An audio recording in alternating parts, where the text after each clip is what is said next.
Bismillahirrahmanirrahim. We start our session today. We have guest Dr. Anjum Naveed. Dr. Anjum Naveed did his PhD from University of UNSW, University of Australia, and he has been working in academia for around 15 years, and then he started his uh, startup with on, you know, some of the uh, Silicon Valley people with sub Silicon Valley people. So without any, uh, I would say, wait, I request Dr. Anjum Naveed, please come and present his topic. Thank you.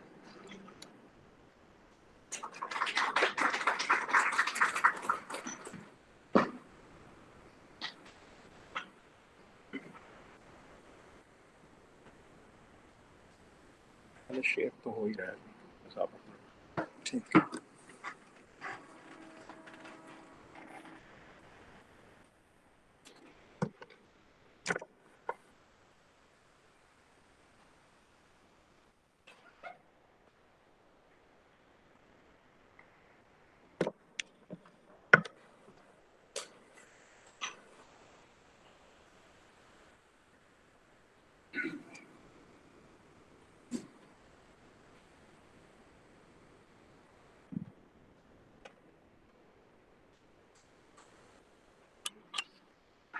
Assalamu alaikum ji.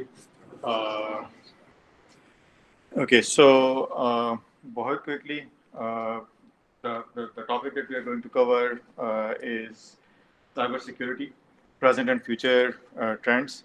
इसमें हम specifically किसी एक area की बात करेंगे. Overall cybersecurity is a vast domain, vast area, so we cannot really talk of everything. इसमें से मैं एक एरिया जिसमें स्पेसिफिकली मैं काम कर रहा हूँ, जिसमें स्पेसिफिकली हमारी कंपनी काम करती है, talk of that. So I talk of the area specification in a minute. Before that जो मेरा इंट्रोडक्शन है पार्शली डॉक्टर हसन जमील ने इंट्रोड्यूस करवाया. Anjum Naveed, University of New South Wales, Australia से मैंने PhD की back in 2009. Until 2017 I was in academia. NUST में पढ़ाया मैंने 5 साल. Then I move to University of Malaya.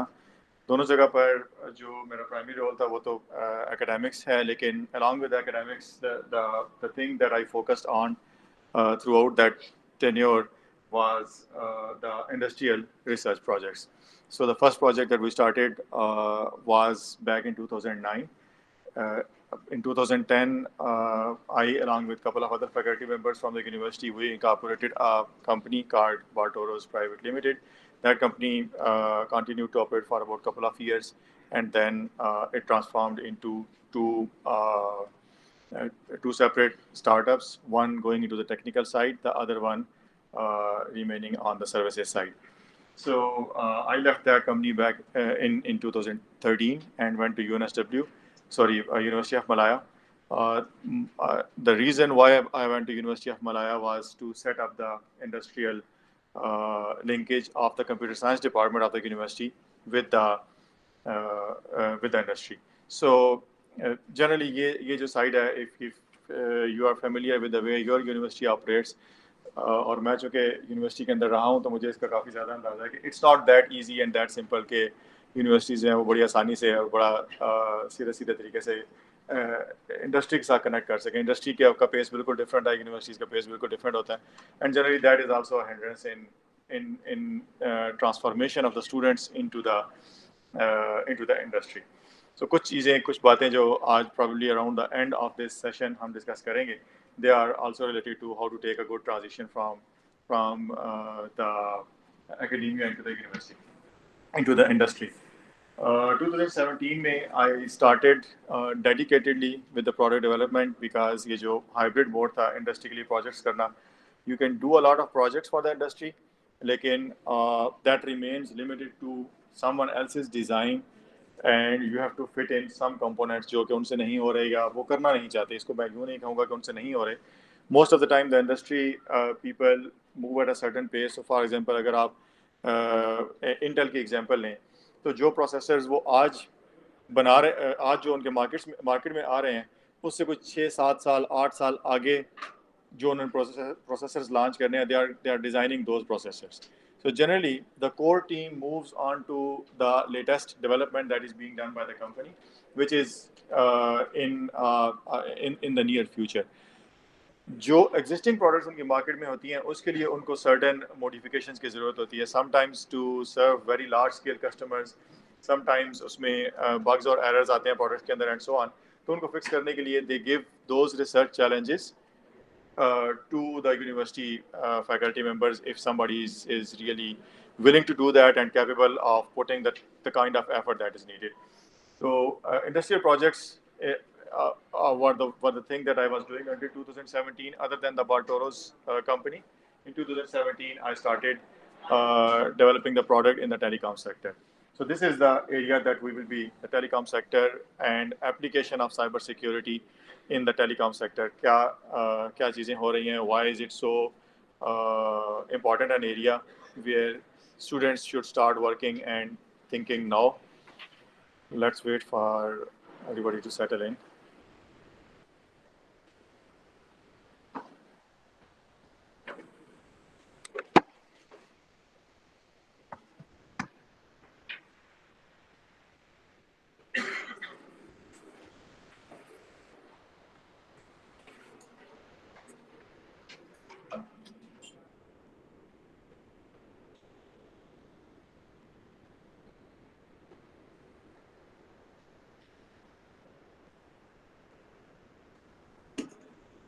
ठीक है जी. सो जितना लिखा हुआ है बाकी लोग वो देख लें. सो टेलीकॉम सेक्टर में that is the area that I am working right now.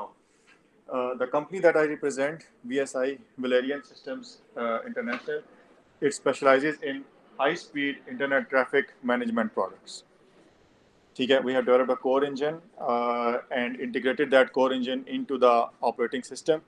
So roughly an operating system that works for the networking and the products around the networking domain. ठीक है, so that is the main area and this is what we'll be talking of. So the topic within the generic topic that we talked of cyber security, उसमें जो specific area जो है उसकी जब हम बात करेंगे तो हम cyber security का role in the internet traffic management and analysis. This is what we are going to talk of today. अच्छा, so let's stop for a while and have a general understanding of what exactly is internet traffic management. जब इसकी बात होती है तो what do you understand?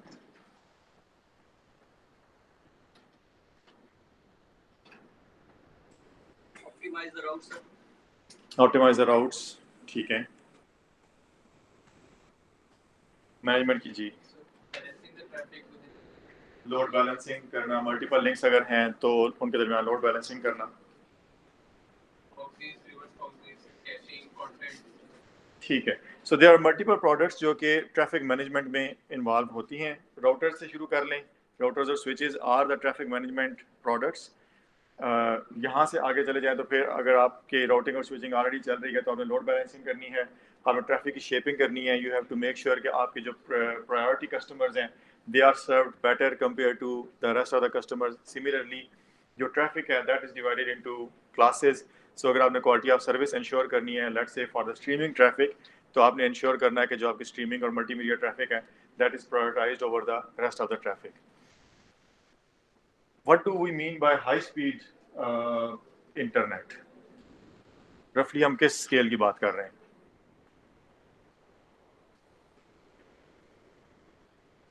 GBPS से थोड़ा आगे हम टेराबाइट्स की कैपेसिटी की बात कर रहे हैं. ठीक है. सो फॉर एग्जांपल अगर आप पाकिस्तान का सिनेरियो देखें तो पाकिस्तान में जो ट्रैफिक इन और आउट होती है जो इंटरनेशनल गेटवेज के ऊपर है, that at this stage is somewhere close to 7 terabytes per second. ठीक है. तो कितनी हार्ड डिस्क चाहिए होंगी एक सेकंड का डेटा स्टोर करने के लिए?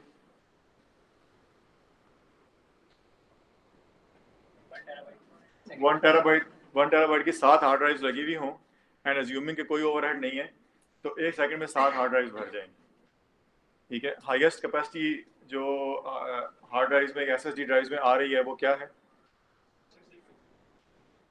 हार्ड ड्राइव्स 1 टेराबाइट की hard drive, 2 terabyte, 4 terabyte, 4 terabyte की हार्ड ड्राइव्स आती हैं।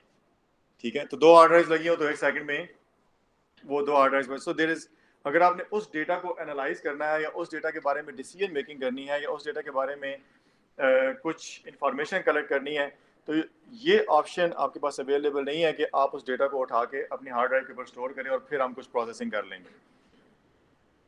ठीक है, so this is the general concept, this is the area that we are talking of. अगर आपने इस तरह का एनालिसिस करना होता है, अगर इसको फिर मिली सेकेंड्स में, माइक्रो सेकेंड्स में ट्रांसफॉर्म करें, तो जनरली आपको एक पैकेट प्रोसेस करने के लिए डिपेंडिंग अपॉन कि आपका हार्डवेयर किस तरह का लगा हुआ है, and you can not use very sophisticated kind of distributed systems, तो मोस्ट ऑफ द टाइम एक सर्टेन कैपेसिटी को प्रोसेस करने के लिए आपके पास सिंगल प्रोसेसर लगा होता है। तो 1 से 2 नैनो सेकेंड्स में आपने एक पैकेट के बारे में जो भी इंफॉर्मेशन आपके पास अवेलेबल है वो इंफॉर्मेशन आपने एक्सट्रैक्ट करनी है if you are doing all of this activity in software.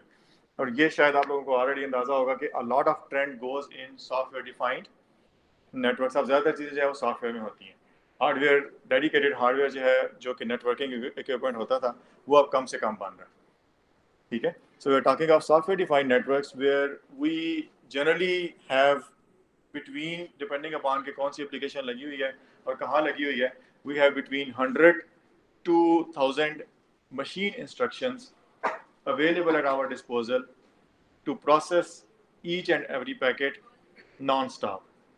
क्योंकि अगर आपके पैकेट्स एक्यूमुलेट होते रहेंगे, किसी एक पैकेट की वजह से भी डिले आएगा तो उसके बाद पैकेट्स एक्यूमुलेट होने शुरू हो जाएंगे। That delay just continues in the rest of the packets. तो थोड़ा सा यहाँ से आपको समझ आ जाएगी कि ये जो डोमेन है जिसकी हम बात कर रहे हैं, this is a challenging domain, this is a critical domain as far as performance analysis and network and operation of the network is concern. ठीक है, सो हम इस डोमेन की बात कर रहे हैं आज। इस डोमेन में हम देखेंगे कि जैसे मैंने थोड़ा सा आइडिया दे दिया डोमेन है क्या। ठीक है, अच्छा, इसमें साइबर सिक्योरिटी कहाँ पे आती है, उस चीज़ को देखने के लिए we look at the two sides of the coin, privacy और visibility into the information and then the use cases of internet. क्योंकि ट्रैफिक की क्वांटिटी, ये जो पोर्शन है दरमियान में, ये इसको ये इंपॉर्टेंट इसलिए है कि ट्रैफिक की क्वांटिटी तो अदरवाइज भी बहुत ज़्यादा पहले भी थी। ठीक है, आज से 5 साल पहले इतनी ज़्यादा नहीं होगी, but it was still huge amount of traffic. ठीक है, लेकिन साइबर सिक्योरिटी के रेफरेंस से why has what role cyber security plays in this area, उसकी वजह से एडवांटेजेस और डिसएडवांटेजेस क्या है, that is what we are going to talk in this particular portion. ठीक है जी, फिर use cases of internet traffic management चाहिए क्यों होती है। एक तो हमने अभी देख लिया कि राउटिंग, स्विचिंग, ये सारे जो कंपोनेंट्स हैं वहाँ पर भी आपके पास जो इंटरनेट ट्रैफिक मैनेजमेंट का कुछ ना कुछ चल रहा होगा, but other than that we are talking of more applications. तो और क्या पॉसिबिलिटीज हैं और क्या एप्लीकेशंस हैं वो हम यहाँ पर देखेंगे। What are the challenges specifically with reference to cyber security, क्या इश्यूज आते हैं जो कि हमें हमारे लिए प्रॉब्लम्स क्रिएट करते हैं in terms of traffic analysis. And so then we will talk of if somebody out of you wants to work in this domain, wants to contribute in this domain, so what kind of skill set you are looking at। ठीक है, ताकि अपने आप को उस हिसाब से prepare कर सकें and then some final words. जी, 5 साल पहले की बात की जाए तो ट्रैफिक तो 5 साल पहले कम था कंपैरेटिवली आज के, लेकिन उस वक्त कंपटीशन भी, तो कंपटीशन जो पावर कैपेसिटी है हमारी कंपटीशन कैपेसिटी वो भी कम थी। तो आज के वक्त में अगर ट्रैफिक ज़्यादा बढ़ा है तो हमारी कंपटीशन कैपेसिटी भी बढ़ गई है, तो वो जो रेशियो है वो तो मेरे ख्याल से वही है होगा। जी, लेकिन कंप्यूटेशन कैपेसिटी जो है ना वो एक ख़ास स्पीड से ग्रो कर रही है, जबकि इंटरनेट की ग्रोथ जो है वो कंप्यूटेशन कैपेसिटी ग्रोथ से ज़्यादा है।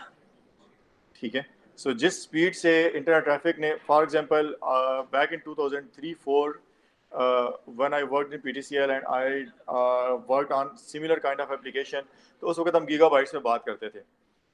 ठीक है, and I remember I deployed a system of the type जिस तरह की चीज़ हम आजकल डिप्लॉय करते हैं, तो वहाँ पे हमने 4 पेंटियम के कंप्यूटर्स रख के जो पेंटियम 4s अवेलेबल थे, we did a very good job. ठीक है, चाइनीज़ ने लाके एक बड़ा सा डब्बा उस वक्त रखा था हमारे कंपटीशन में। देयर वाज अनदर ऑर्गेनाइजेशन इन पाकिस्तान जिसने वहाँ से इक्विपमेंट खरीदा, तो उन्होंने बहुत लंबा जो डब्बा ला के रखा जिसमें फाइबर भी है, तो ये भी है, तो वो भी है, इसमें पता नहीं कितने कोर्स लगे हैं, all of that, and that box did not perform even to the fraction of what we could achieve. ठीक है, सो अब वहाँ पे 50 डब्बे भी रख रहे हैं तो वो रिक्वायरमेंट्स पूरी नहीं हो रही because the internet traffic has grown significantly and computation power does not grow accordingly, ठीक है। और उसमें कुछ और चीज़ों पर रिलाय करना शुरू किया गया। आप देखें कि okay, this is something that I will talk of later on, the way the products are being designed वो इंटरनेट सेंट्रिक होती जा रही हैं। पहले डेस्कटॉप सेंट्रिक प्रोडक्ट्स एग्जिस्ट करती थी, ठीक है। So that is contributing significantly towards faster increase in the traffic. कोई क्वेश्चन, कोई पॉइंट? ओके, सो थोड़ी बहुत हमने इसकी बात कर ली है। वायर शार्क कितने लोगों ने यूज किया हुआ? ओके, सो वायर शार्क जो है क्या करता है Wireshark for the understanding of दोस्त who have not used it? किसी भी जी पैकेट स्निफिंग के लिए यूज होता है। सो जनरली आपके कंप्यूटर के ऊपर जो अगर आपका कंप्यूटर एक लैन के ऊपर लगा हुआ है तो जो पैकेट्स आपके कंप्यूटर को एड्रेस्ड हैं सिर्फ वही पैकेट्स आपका कंप्यूटर रिसीव करेगा। जबकि अगर आप कंप्यूटर को स्निफिंग मोड में ऑन कर देते हैं, इंटरफेस को स्निफिंग मोड में ऑन कर देते हैं तो वो सारे पैकेट्स रिसीव करेगा। इसमें थोड़ी सी इको हो रही है, थोड़ा सा वो कर सकते हैं, ये ऑफ है। अभी तक डिस्टर्बेंस नहीं हो रही है लेकिन बाद में आई थिंक इट विल, या मैं इसको नीचे कर लूँ? Is that okay? ठीक है। सो अगर आप अपने इंटरफेस को स्निफिंग मोड में ऑन कर लेते हैं तो जितने भी पैकेट्स होंगे वो आपके कंप्यूटर के लिए एड्रेस्ड हैं या नहीं है आप वो रिसीव कर सकते हैं। सो वायर शार्क जो है ये इंटरफेस के ऊपर स्निफिंग मोड में ऑन होता है। जितने भी पैकेट्स आते हैं उनको first of all it receives those packets and then it classifies those packets कि ये जो पैकेट है इसमें लेयर 3 के ऊपर कौन सा प्रोटोकॉल यूज हो रहा है, लेयर 4 पे कौन सा प्रोटोकॉल यूज हो रहा है, और अगर उसमें पॉसिबल होता है तो लेयर 7 की डिटेक्शन की जाती है कि लेयर 7 या TCP/IP मॉडल के हिसाब से लेयर 5 के ऊपर कौन सा प्रोटोकॉल यूज हो रहा है, एप्लीकेशन कौन सी है, ये पैकेट किस फ्लो से बिलोंग करता है एंड सो ऑन। तो इस तरह की इंफॉर्मेशन जो है ये वायर शार्क से आप एक्सट्रैक्ट कर सकते हैं, ठीक है। सो ये जो डोमेन है इसमें आपने wire shark plus plus plus design करना है टू बिगिन विद। कुछ और करने से पहले you need a very high capacity wire shark, ठीक है। वायर शार्क जो है वो 1 गीगाबिट के इंटरफेस पे चल जाएगा, 2.5 गीगाबिट्स के इंटरफेस पे चल जाएगा, probably 10 gigabits के इंटरफेस के ऊपर भी कुछ ना कुछ कर लेगा। But beyond that, when you are talking of 100 gigabit interfaces, when you are talking of 400 gigabit interfaces, and when you are talking of multiple 100 and 400 gigabit interfaces, जब आपके पास टेराबाइट कैपेसिटी हो जाती है तो उस वक्त a tool that does the Wireshark work to begin with. So this is the starting point.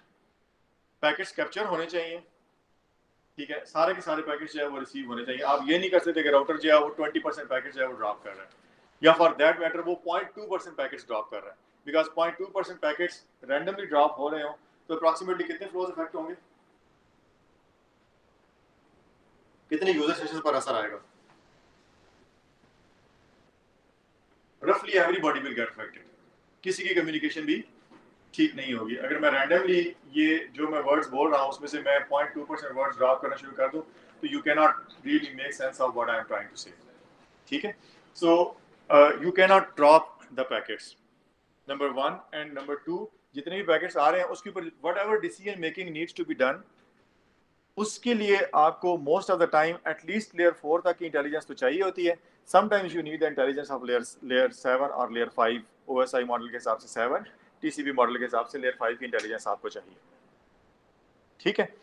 तो पहला काम ये है कि पैकेट आए तो उसको क्लासीफाई करें कि किस एप्लीकेशन से बिलोंग करता है, किस उससे बिलोंग करता है, and then anything else can be done, whatever you want to do वो उसके बाद आएगा। अगर ये वाला काम पूरा नहीं हो रहा तो rest of the things can not be done. अगर आपने उसकी राउटिंग करनी है तो you can not do efficient routing. अगर आपने ये डिसाइड करना है कि मैंने जो भी स्ट्रीमिंग ट्रैफिक है उसको मैंने प्रायोरिटी पे रखना है, उसका एक स्पेसिफिक डिले होना चाहिए, उससे पहले पहले वो पैकेट राउटर से आउट होना चाहिए, तो ये नहीं हो सकता अगर आप इस स्पीड पर क्लासीफाई नहीं कर सक रहे तो, ठीक है। तो in those terms it is Wireshark plus plus, ठीक है। अच्छा, so multiple terabytes of data पर सेकंड, इसकी बात हो गई है। आपने डेटा को रिसीव करना है, आपने डेटा को क्लासीफाई करना है, then you have to extract certain information out of that, you have to store some information. अगर हम सिर्फ ट्रैफिक मैनेजमेंट की बात कर रहे हैं in terms of routers and switches तो वहाँ पर स्टोरेज की ज़रूरत अमूमन नहीं पड़ती है, लेकिन अगर आप ने कोई फर्दर एनालिसिस करना है, then you need to store the information from, और हम यूज केसेस देखेंगे कि किन केसेस में हमें इंफॉर्मेशन को स्टोर करना पड़ता है। जो इंफॉर्मेशन आपने स्टोर की है, कभी कभी उसके ऊपर डीप एनालिटिक्स रन करने पड़ते हैं, ठीक है। You need to probably need to take certain actions। इसकी एग्जांपल जो है इस पोर्शन की, अगर मैं आपको एक्सप्लेन करूं कि अगर मुझे ये पता हो कि बड़ा टिपिकल सा काम होता है पाकिस्तान में, पबजी ब्लॉक कर दो जी, ठीक है। तो पबजी ब्लॉक करने के लिए क्या करना पड़ेगा? सबसे पहले तो आपको पता होना चाहिए कि ये पैकेट पबजी का है या नहीं है, ठीक है। अगर पबजी का है तो उसको एक्शन वाला जो पोर्शन है, दैट इज कि वो वाले पैकेट्स ड्रॉप कर दें, outgoing as well as incoming, ठीक है। डीप एनालिटिक्स की एग्जांपल जो है वो क्या हो सकती है?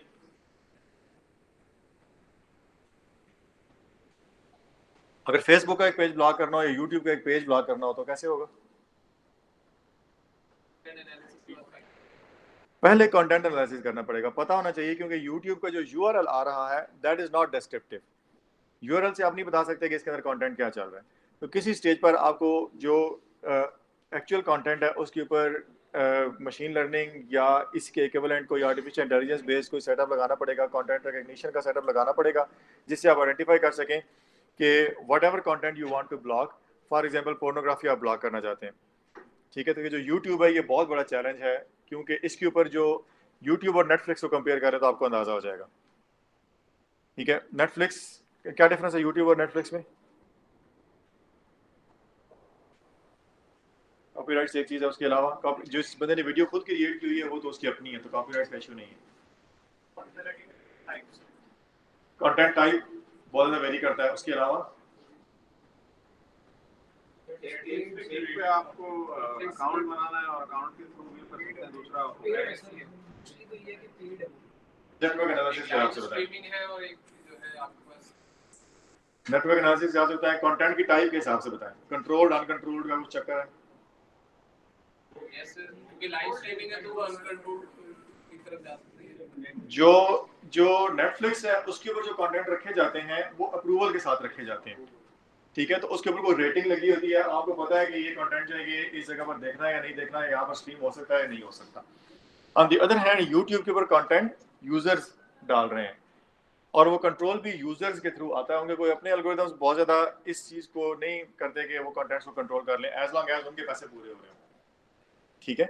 So the contents are mostly uncontrolled as far as any checks or any policy enforcement is concerned, ठीक है। तो वो जो contents हैं वो सारे के सारे anything can appear in any video. So how do you decide अगर आपने pornography block करनी है तो how do you decide कि ये pornographic video है और ये pornographic video नहीं, ठीक है। तो उसके लिए contents के ऊपर आपने deep analysis करना है and then you need to take certain actions, ठीक है जी। जनरली जो भी आप क्यूरीज कर रहे होंगे इस स्टोर इंफॉर्मेशन के ऊपर, उसके ऊपर आपको नियर रियल टाइम, अगर रियल टाइम नहीं तो नियर रियल टाइम रिस्पांस चाहिए if you really want to take the action, ठीक है। वरना हर दफ़ा आप यही कह रहे होंगे कि फलाना आया था और ओप पे जान रही, ठीक है। So you can't really do an action अगर जो भी जिसको भी आप ब्लॉक करना चाहते हैं वो गुजर जाए और पीछे से आप देखें कि हाँ थोड़ी देर पहले गया था, ठीक है। So that's not helpful. The time the packet appears at that time you have to make the decision and decide कि इसको ड्रॉप करना है या नहीं करना, ठीक है। सो रियल टाइम रिस्पांस है वो आपको चाहिए। सो this is the general area जिसकी हम बात कर रहे हैं। टेराबाइट्स ऑफ डेटा पर सेकंड आ रहा है जिसके ऊपर ये सारे जो काम हैं ये आपने करने हैं। क्या स्किल सेट चाहिए इसके लिए? बहुत quickly and then we will move on.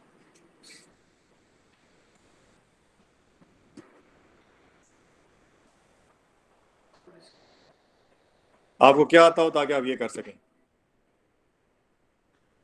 चलें इसको थोड़ा थोड़ा सोचते रहें साथ में and we will move on. फिर इसके ऊपर हम we will talk of this once again. अच्छा ठीक है। नेटवर्क एनालिसिस बहुत बड़ी टर्म है। नेटवर्क एनालिसिस तो मैंने भी लिखा हुआ है, नेटवर्क एनालिसिस करना पड़ेगा। ओके सो अब हम बात करते जी।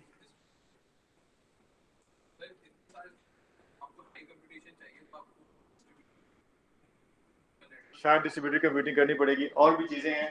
कीप थिंकिंग एंड मीनवाइल अब सो साइबर सिक्योरिटी जो है ये इसमें कहाँ पे आके फिट होती है, ठीक है। असल में यहाँ पे मैंने जो एक टर्म लिखी है ये ज़रा इसको कह सकते हैं तमीज़ वाली शरीफाना टर्म है। असल में ये बात नहीं है। मसला क्या है वो थोड़ी देर में फिर आगे जाते हैं, तो वहाँ पे हम देखेंगे कि what is the real problem जिसकी वजह से जो कंटेंट है वो एग्रीड होता जा रहा है। लेकिन चलें, फिलहाल जो है ना, वो जो हमें आर्ग्यूमेंट दिया जाता है वो ये है कि यूज़र की प्राइवेसी बहुत ज़्यादा इंपॉर्टेंट है। कौन यूज़र क्या एक्सेस कर रहा है ये पता नहीं चलना चाहिए, ये उसकी अपनी मर्जी है, जो मर्जी करे, ठीक है। सो प्राइवेसी उसमें हम बात कर रहे हैं, बाकी प्राइवेसी की और भी चीज़ें आती हैं, लेकिन हम स्पेसिफिकली बात कर रहे हैं कम्युनिकेशन सिक्योरिटी की। When the data of a user is in transit, other people should not be able to eavesdrop and listen to what is going on, ठीक है। ये एक साइड है, लेकिन जो अभी तक हमने बातें की हैं वो सब करने के लिए हमें क्या चाहिए? विजिबिलिटी चाहिए, ठीक है। सो ये दो डिफरेंट ऑब्जेक्टिव्स हैं, दो अपोजिंग ऑब्जेक्टिव्स हैं। You can either have privacy और you can have visibility into information, ठीक है। सो प्राइवेसी में internet users are, privacy of the user is very important, लेकिन जब विजिबिलिटी वाली साइड आती है कि जब अगर एनहांस प्राइवेसी हो जाएगी तो if somebody is using it for bad means, तो आपके लिए detection, information extraction, that will almost B impossible, ठीक है। तो ये तो एक आर्गुमेंट हो गया। विजिबिलिटी में मल्टीपल एस्पेक्ट्स हैं, traffic shaping, quality of service, load balancing, इसकी बात हमने ऑलरेडी कर ली हुई है कि ये सारे काम करने पड़ते हैं, जिसकी वजह से राउटिंग पे problem, as you can see, routing जो है लेयर 3 के ऊपर होती है, आपके पास आईपी एड्रेसेस जनरली ओपन ही जा रहे होते हैं, तो that's probably not the major problem. लेकिन उसके बाद जो फर्दर पोर्शन है, अगर आपने ट्रैफिक की शेपिंग करनी है, अगर आपने लोड बैलेंसिंग करनी है, मल्टीपल लिंक्स यूज़ करने हैं, तो then you need to have deeper information about the contents of the packet, या कम अज़ कम जो उसके हेडर्स चल रहे हैं लेयर 5 तक के, उनके बारे में आपको पता होना चाहिए, ठीक है। तो वो ज़रूरी नहीं है कि बड़ी आसानी से आप वो इन्फॉर्मेशन एक्सट्रैक्ट कर सकें। Second, policy enforcement. ये जो अभी मैंने एग्जांपल दी, यूट्यूब में से स्पेसिफिक कंटेंट ब्लॉक करना है, फेसबुक से कंटेंट ब्लॉक करना है, आपने पबजी ब्लॉक करनी है, कोई और एप्लीकेशन आपने ब्लॉक करनी है, all of this is policy enforcement, ठीक है। गवर्नमेंट्स डिसाइड कि उन्होंने सर्टेन कंटेंट जो है अपने आवाम को दिखाना है या नहीं दिखाना, आप उससे एग्री या डिसएग्री कर सकते हैं, लेकिन बहरहाल अगर किसी जगह पर ये डिसाइड कर लिया गया कि एक स्पेसिफिक कंटेंट जो है वो यूजर तक नहीं पहुंचेगा, तो फिर वो नहीं पहुंचेगा। So that policy enforcement has to be done through the packets that are being received at the country level, ठीक है। एंड लॉ एनफोर्समेंट, ये वाला पोर्शन है, इसको ब्रेक करने के लिए, if somebody is doing a very secure communication but that communication is not what you want people to do with reference to your country, so you have to induce some law enforcement. वो जो sniffing होती है, ठीक है, legal है illegal है, वो भी once again is a different discussion. Most of the time court से आप वो लेके परमिशन लेके, या अगर बड़े लेवल पर आपने मॉनिटरिंग करनी है तो आप गवर्नमेंट से बिल पास करवा के you can get through to the point where you can the government agencies can eavesdrop into the people's communication to find out कि कौन क्या बात कर रहा है, और उसमें से रोग एलिमेंट्स आइडेंटिफाई करना ताकि सिक्योरिटी थ्रेट्स को मिटिगेट किया जा सके। सो लॉ एनफोर्समेंट इज, अगर आपने लॉ एनफोर्समेंट करी है तो you will the visibility into that information. तो जो पॉइंट मैं ऊपर मेंशन किया था कि प्राइवेसी जो है ना, ये बड़ा अच्छा सा अच्छी सी टर्म है, which is not actually the reason why the data उसमें जो है ना साइबर सिक्योरिटी वाली साइड जो है वो आ रही है। Basically this means that a lot of information that exist on the internet these days is encrypted. Next slide में वो नंबर आ रहा है, लेकिन at present there is a high focus on privacy of communication, ठीक है। So not because they want privacy, तो can you think of why this happens? मैं आपको on the next to next slide there is a number which says that about 80% of the traffic that exists on the internet, किसी भी segment के ऊपर जाके आप उसको मॉनिटर करने की कोशिश करें, उस इंफॉर्मेशन को एक्सट्रैक्ट करने की कोशिश करें, तो 80% of the traffic is encrypted one way और दी अदर वे। कहीं पर वीक एनक्रिप्शन लगी हुई है, कहीं पर बहुत स्ट्रॉन्ग एनक्रिप्शन लगी हुई है, कहीं पर मल्टी लेवल एनक्रिप्शन लगी हुई है, एंड सो ऑन। तो तकरीबन 80% ट्रैफिक जो है वो एनक्रिप्टेड होती है, ठीक है। तो क्वेश्चन ये है कि क्यों हम एनक्रिप्शन की तरफ जा रहे हैं, अदर देन द प्राइवेसी सोचेंगे और क्या हो सकता है।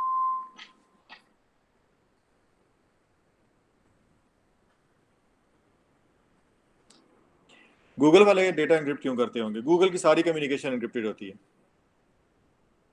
कभी आपने नोट किया है कि जो आपका नॉर्मल पेज भी खुलता है, जो सर्च वाला पेज होता है, वो भी HTTPS होता है, वो भी एनक्रिप्टेड होता है। वो क्यों एनक्रिप्ट होता है? क्यों ना करें इंटरसेप्ट?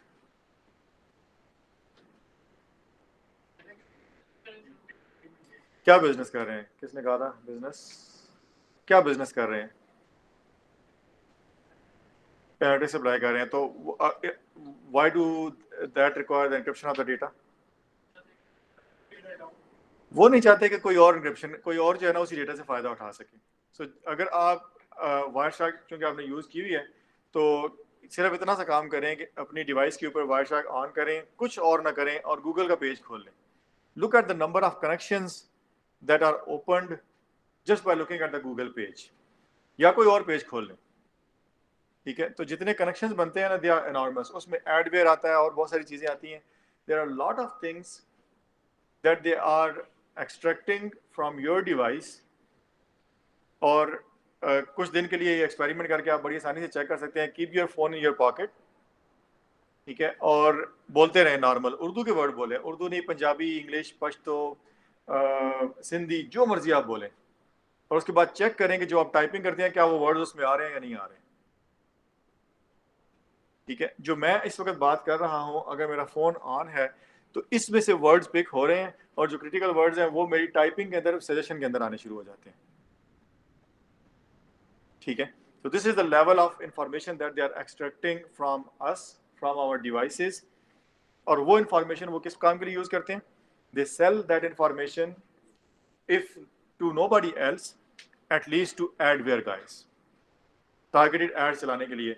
मेरा नहीं ख्याल, वैसे पर्सनली स्पीकिंग, अब मैं यहाँ पे खड़ा हूँ तो अनऑफिशियली मेरा नहीं ख्याल कि सिर्फ एड से इतने पैसे बनाए जा सकते हैं, ठीक है? तो देयर आर अदर ऑब्जेक्टिव्स जो कि उसके पीछे एग्जिस्ट करते हैं, बट अगर उनको इग्नोर भी कर दिया जाए तो एक कंपनी इतनी मेहनत से डेटा कलेक्ट कर रही है, दरमियान में एक बंदा बैठा हुआ है, वो कोई सॉफ्टवेयर नहीं लिखता, जो भी इन्फॉर्मेशन जा रही है उसको पकड़ के, ठीक है यार ये इन्फॉर्मेशन जा रही थी, लेट्स डू दिस, ठीक है? So they don't want that. So end to end encryption apply की जाती है, जो आखिर का जो उनका सर्वर है वहाँ पर सारी इन्फॉर्मेशन खोल के चेक करके फिर आगे उसको भेजते हैं, ठीक है? लेकिन कम्युनिकेशन के दरमियान दे डू नॉट वांट कि आपकी इंफॉर्मेशन किसी और को मिले, ठीक है? वरना उनकी एफर्ट ज़ाया हो जाएगी, उनकी प्रॉफिट मेकिंग कम हो जाएगी, ठीक है? तो दैट्स द रियल रीजन। ये जो प्राइवेसी का लिखा हुआ है ये कहानी है, ठीक है? इतनी भी मैं अगर गूगल पे कुछ ब्राउजिंग कर रहा हूँ तो अनलेस कोई मतलब बहुत ही ऑफ मेरा मतलब पेरेंट्स को शायद मुझे चेक करने की ज़रूरत है कि मैं क्या कर रहा हूँ, वरना क्या कर रहा होगा बंदा मैक्सिमम, ठीक है? सो इसलिए फेसबुक को जो है ना एनक्रिप्ट करना, गूगल की कम्युनिकेशन को एनक्रिप्ट करना, ये दिस डजंट मेक सेंस, ठीक है? And it can be optional. Encryption करना कोई आसान नहीं होता, it can just be optional कि ठीक है आपने एनक्रिप्ट करना तो आप कर लें, आपने नहीं करना तो आप छोड़ दें, ठीक है? So if I believe my communications are not very private तो I can leave them open, और अगर मुझे लगता है कि नहीं मेरी कम्युनिकेशन तो बड़ी इंपॉर्टेंट है, मुझे उसको एनक्रिप्ट करके भेजना चाहिए, तो आई कैन एनक्रिप्ट इट, ठीक है? लेकिन हर बंदे के ऊपर एनक्रिप्शन एनफोर्स करना probably doesn't make sense, but the reason why that is done is to make sure कि वो जो इन्फॉर्मेशन कलेक्ट कर रहे हैं वो किसी को पता नहीं चलनी चाहिए हाफ वे थ्रू कि क्या इन्फॉर्मेशन कलेक्ट हो रही है, and that is the reason why a lot of encryption and everything is done. हमारी रिक्वायरमेंट है विजिबिलिटी, ठीक है? ऑब्वियसली वो लोग भी हैं जो कि काम कर रहे हैं and they want to make sure कि वो इन्फॉर्मेशन किसी तक ना पहुंचे, and that is also a cyber security domain कि कम्युनिकेशंस को ऐसे एनक्रिप्ट करें, ऐसे सिक्योर करें कि पता ही ना चले कि कहाँ से शुरू हुई थी, कहाँ जा रही है, किससे बात हो रही है, कौन सा हिस्सा बात है, कौन सा हिस्सा बात नहीं है। All of that is very important. लेकिन हम जिस चीज़ की बात कर रहे हैं, हम विजिबिलिटी की बात कर रहे हैं, कम से कम मेरा काम विजिबिलिटी है। जी जी, अगर आप बात करें जैसे एंड टू एंड एन्क्रिप्शन की, अगर टू यूजर एन्क्रिप्शन हो रही है तो वो कर सकते हैं एंड टू एंड एन्क्रिप्शन। आप एंड टू एंड एन्क्रिप्शन की बात करें, हम हाथ पे बैठ के भी पढ़ सकते हैं, एन्क्रिप्टेड डेटा है पे बिल्कुल पढ़ सकते हैं। आप अपनी आईडी बताएं, मैं आपको बताऊंगा आप क्या बात कर रहे थे, ठीक है? सो जनरली जो बहुत बड़े लेवल पे काम होता है वो ये है कि जो भी इंक्रिप्शन हो रही होती है उसको over a period of time observe किया जाता है। आपने कभी देखा कि आपके मोबाइल फ़ोन से कीज़ एक्सचेंज होती हों? कीज़ नहीं एक्सचेंज होती। सिक्योर कम्युनिकेशन है यूजिंग द फिक्स्ड कीज़, और माउस उसके साथ यूज़ होता है, ठीक है? तो अगर मैं बिल्कुल शुरू से कम्युनिकेशन को पकड़ना शुरू कर दूँ तो I can easily figure out कि वो जो इंक्रिप्शन है वो दरमियान में ब्रेक करके खोल के दोबारा से इंक्रिप्ट करके भेज सकता हूँ। And at the same time मैं वही वाला पैकेट जाने दूँ और मैं उसको खोल के मैं अपने पास चेक कर लूँ कि क्या हो रहा है. सो ये हर एक यूजर के लिए नहीं हो सकता, लेकिन टारगेटेड यूजर्स के लिए आप एन्क्रिप्शन को ओपन करके you can just see, doesn't matter what encryption it is being done. 256 की से ऊपर की जो एन्क्रिप्शन है जनरली वो भी इतनी सारी से डिक्रिप्ट नहीं होती, लेकिन खुल वो भी जाती है. ठीक है जी. रन टाइम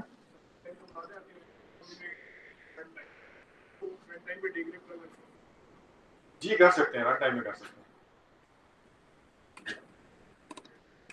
इतना सिक्योर नहीं होता. ठीक है. सो ओके, तो यूज केसेस में नेटवर्क मैनेजमेंट की हमने एक बात की. ठीक है. इसमें बहुत क्विकली जिन लोगों को ये कंफ्यूजन हो रही है कि एन्क्रिप्शन इतनी ज़्यादा कैसे हो जाती है, देखें कंप्यूटेशन पावर के साथ you can decrypt anything. The only problem is that the quantity of the traffic that is going through the network, अगर मैं 5 टेराबाइट का सारा डेटा डिक्रिप्ट करने की कोशिश करूंगा ये नहीं होगा मेरे से. ठीक है. लेकिन अगर 5 टेराबाइट में से मुझे पता है कि ये 5000 यूजर जो है ना, ये इनका मुझे कुछ करना है, something is wrong with that. ठीक है. तो उन यूजर्स को मैं बड़ी आसानी से ट्रेस कर सकता हूँ. ठीक है. सो उनकी क्या इन्फॉर्मेशन है, वो कहाँ से पोस्ट कर रहे हैं, कहाँ बैठे हुए हैं, क्या कर रहे हैं, all of that can be easily extracted. तो जो टारगेट्स होते हैं वो आप इजीली आइडेंटिफाई कर सकते हैं और उनके ऊपर इजीली प्रोसेसिंग कर सकते हैं, which is relatively smaller amount of quantity and the kind of computation power you have available with you, you can easily do the analysis. ठीक है. सो सारे डेटा की बात नहीं हो रही कि सारा डेटा डिक्रिप्ट हो जाएगा और सारे डेटा से इंफॉर्मेशन निकल के आ जाएगी. ओके. सो नेटवर्क मैनेजमेंट एक साइड हो गई. इलीगल यूजेज डिटेक्शन, कोई आइडिया इसका?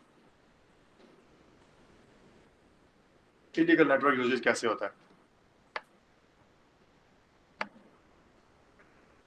जी? इंटरनेट कॉलिंग हो रही होती है इलीगल गेटवेज को बाईपास करके. गेटवेज को बाईपास करके जो बिलिंग वाला पोर्शन है उसको बाईपास कर दें और आप कॉल्स कर लें. ठीक है. एक दूसरा ये है कि आप पेड सर्विस ना लें वॉइस और आईपी की, नॉन वॉइस और लाइन लेके उनके वॉइस और आईपी यूज कर लें. ठीक है. एक कंटेंट जो अलाउड नहीं है उसको वीपीएन टनल के अंदर चला लें. ठीक है. And more. ये सारी जो एग्जांपल्स हैं ये इलीगल यूजेस की एग्जांपल्स हैं. इनको डिटेक्ट करना, आइडेंटिफाई करना कि कब हो रहा है. इसमें से कुछ जो है वो रेवेन्यू डैमेजिंग एप्लीकेशंस हैं और कुछ रेवेन्यू डैमेजिंग एप्लीकेशंस नहीं हैं. ठीक है. एक आइडिया के मुताबिक इन 2018 पाकिस्तान में जो वॉइस और आईपी कॉल्स आके टर्मिनेट हुआ करती थी, and when we say voice और IP calls we are not just talking of the calling cards. जो जितनी भी टेलीकम्युनिकेशन कंपनीज हैं, ये जब इंटरनेशनल कॉल्स होती हैं इनके थ्रू, यानी मैं बाहर बैठा हूँ और मैंने अपने किसी पाकिस्तानी रिश्तेदार के जोंग के नंबर पर डायल किया, तो जो जोंग की कम्युनिकेशन हो रही है वो एक local number two local number है, वहाँ पर भी एक local number two local number और दरमियान का सारा पैच है वो इंटरनेट के थ्रू ट्रैवल करके आएगा, क्योंकि टेलीफोन की लाइन है, टेलीफोनिक लाइन है, वहाँ से यहाँ तक बिछाना दैट्स नॉट रियली पॉसिबल. तो जितनी भी कम्युनिकेशन आपकी, जितनी भी इंटरनेशनल कॉल्स होती हैं, इनको LDI ऑपरेटर्स कहते हैं, वो सारे के सारे LDI ऑपरेटर्स हैं, ये वॉइस और आईपी ही यूज़ कर रहे होते हैं. तो एक कंप्यूटेशन के मुताबिक in 2018, not actually computation, actually real data के मुताबिक 23% calls were paid and 77% calls were unpaid. वो गेटवे को बाईपास करके आती थी. ठीक है. And today that figure is approximately 48% paid, 52% unpaid. ठीक है. So that is why your phone service is relatively expensive. उनको आधे पैसे मिलते हैं, आधी कॉलों के पैसे मिलते ही नहीं है. अगर बाकी कॉलों के पैसे मिलना शुरू हो जाए तो हो सकता है कॉल थोड़ी सी सस्ती हो जाए. ठीक है. So that needs to be detected and identified कि कहाँ से बाईपास हो रहा है, कौन बाईपास कर रहा है, कैसे बाईपास कर रहा है. all of that needs to be done in real time. जब कनेक्शन बने हैं उस टाइम पर आप उसको ब्लॉक करेंगे. 2 दफ़ा 4 दफ़ा ब्लॉक होगा तो eventually that equipment will become useless, फिर वो कुछ और करना शुरू कर देगा. ठीक है. पॉलिसी इन्फोर्समेंट, किसी ने क्वेश्चन? अच्छा, पॉलिसी इन्फोर्समेंट एग्जांपल अभी दी थी थोड़ी देर पहले. क्या एग्जांपल थी? कुछ भी टिकटॉक, फेसबुक, पबजी, कुछ भी आपने ब्लॉक करना है तो कंट्री लेवल के ऊपर अगर डिसीजन है कि ये चीज़ ये कंटेंट्स पाकिस्तान में अवेलेबल नहीं होने चाहिए या किसी दूसरे वर्ल्ड में अवेलेबल नहीं होने चाहिए, तो you need to block that. Law enforcement terrorist activities वगैरह हैं उनकी कॉलिंग टेररिस्ट एक्टिविटीज आपको पता चल गया है कि somebody is rogue या पाकिस्तान में कुछ अटैक होने वाला है, जो पहले से बता देंगे जी यहाँ पर अटैक होने वाला है, तो कैसे पता चलता है? दे रिकॉर्ड द कम्युनिकेशंस, फिर वो नेटवर्क्स आइडेंटिफाई करना कौन किसका पैटर्न जो है वो नॉर्मल से डिफरेंट है एंड सो ऑन, वो सारी चीज़ें जो हैं उनको आप आइडेंटिफाई करें एंड बेस्ड अपॉन दैट जो भी टेली कम्युनिकेशन मीडियाज़ यूज़ करके कोलैबोरेट कर रहे हैं लोग, उन लोगों की कोलैबोरेशन को ब्रेक करने के लिए you need to have the law enforcement capabilities embedded into the network analysis. Visibility इसके लिए आपको चाहिए. These are the main categories. आपने इसमें देख लिया कि इसके अंदर भी मल्टीपल कैटेगरीज आती हैं, सिमिलरली इसके अंदर भी मल्टीपल कैटेगरीज आती हैं एंड सो ऑन. हर एक जो है it has multiple sub categories. We are talking of general umbrella areas. ये 4 एरियाज हैं, ये जनरली यूज़ होते हैं जिसकी वजह से आपको ट्रैफिक विजिबिलिटी चाहिए होती है. तो इससे आगे जो ऑर्गेनाइजेशंस हैं उनके बारे में आप सोच सकते हैं कि which are the organizations that generally use this kind of equipment, this kind of software and this kind of expertise. Problems क्या आते हैं? सबसे पहले तो आपके पास वॉल्यूम आ गया, ठीक है. ये बात चूंकि हो गई है तो मैं इसको दोबारा रिपीट नहीं करूँगा. 80% of the internet traffic is encrypted in one form और द अदर. ये जो अब एनक्रिप्शन है this is becoming a bigger problem. इससे पहले ठीक है capacity volume was the biggest problem, now the encryption is the biggest problem. So how do you, अगर आपने ये भी करना हो, आइडेंटिफाई करना हो कि दीज आर द यूजर्स जिनकी मैंने एनक्रिप्शन ब्रेक करनी है और मैंने देखना है कि इनकी कम्युनिकेशन क्या चल रही है, तो even then you need to first identify कि वो users हैं कौन से, and that needs to be identified throughout the entire traffic pool. ठीक है. So इसलिए this is the biggest problem now and this will be the biggest problem in the future. एक simple सी example जो है, आप लोगों में से कितनों ने एनक्रिप्टेड डीएनएस के बारे में सुना? ठीक है. डीएनएस की जनरली तो क्यूरीज जो है बिल्कुल प्लेन जा रही होती है. यूडीपी का पैकेट है, पोर्ट 53 है और जो यूआरएल है वो सीधे सीधे सामने नजर आ रहा होता है. ठीक है. इवन उसकी कैटेगरी पता चल रही होती है कि ये यूआरएल किस चीज के लिए रिक्वेस्ट किया गया. जो रिस्पांस आता है उसमें एक या एक से ज्यादा आईपी एड्रेसेस बिल्कुल प्लेन टेक्स्ट में आ रहे होते हैं. But the next thing that is coming in is encrypted DNS, कि आपको वहां से भी ना पता चल सके कि रिक्वेस्ट एक्चुअली की किस चीज के लिए गई है. ठीक है. तो ये एनक्रिप्टेड ट्रैफिक जो है ये एक बहुत बड़ा प्रॉब्लम है. एक और बहुत बड़ा इशू जो है ये क्लाउड सर्विसेज है, जो कि जिसकी वजह से जो कन्वेंशनल विजिबिलिटी के मैकेनिज्म्स हैं वो सारे के सारे जो हैं they die out. None of them works. और उसकी एक बहुत बड़ी एग्जांपल जो है वो मैंने यहाँ पर लिखी है. HTTP गेट का जो मैसेज है, जनरली कितने लोगों को आइडिया है HTTP प्रोटोकॉल कैसे काम करता है?